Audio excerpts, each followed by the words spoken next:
there was lots of improv and throwing out alts and lots of play that took place. And some of the best moments in the films are moments that weren't scripted or that we found on the day. So when you're working with a cast at this caliber, it's just such a pleasure to play with them. First of all, Laura, amazing job on this film. I immediately called my dad after this movie, talked to him for half an hour. It just brought those emotions out. And what a fantastic performance with Sebastian and Robert. This film is deeply personal for you and Sebastian, but the themes are universal. What made you want to jump on this project? I mean, for exactly those reasons. My agent sent me the script for this as I was finishing up work at my last film for Netflix. And upon reading, I've never done this before. I put down the script and I was like, I have to direct this movie. And so I pursued it doggedly. It was just so deeply personal because it's about Sebastian's relationship with his father, who's a Sicilian immigrant. My mother's a Sicilian immigrant. And I just felt so deeply connected to the characters, the world, the tone. I mean, it was perfect. Now, this film is really a love letter to Sebastian's dad and also your mother.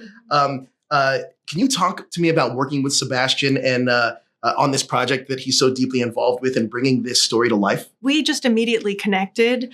I think he interviewed about 5 directors, and when he hired me, he said, you were so well prepared with the pitch. I really talked him through certain scenes, like the tennis scene. I had this whole vision for it, and he said, you feel like a sister, and that meant so much to me, and that really felt like our relationship through the whole project, where there was just a shorthand between us and such a connection in terms of our cultural heritage. And I like to say that we're very different people. We're cut from the same cloth, but we're very different garments. Right. But it worked out really well. As expected, Robert De Niro's fantastic in this film. He's perfect as Salvo. Can you talk to me about what he brought to the role that wasn't on the page and just working with him, and what surprised you about working with him? He is an incredible collaborator, an incredible communicator, just an ally to the filmmaker.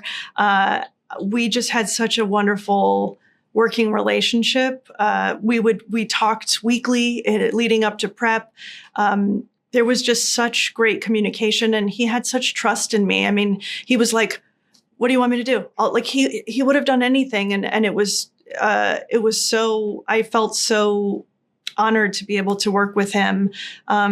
He deserves all the accolades. He is a true legend. Absolutely. Now, look, you do such a great job of balancing the comedy and the heartfelt family moments. And you really bring this love first mentality to these characters in this family. Can you talk to me about what your directing style added to this film? I like to really maintain a kind of open, collaborative environment on set. So what I do is I over-prepare so that on the day I can throw everything out and just go from my gut, go from instinct, work from that place. And, I started out as a writer. I wrote this film called Hello, My Name is Doris. And so I always approach comedy from a place of we're writing it as we're going. So the script was phenomenal, and we just made it even better. And there was lots of improv and throwing out alts and lots of play that took place. And some of the best moments in the films are moments that weren't scripted or that we found on the day.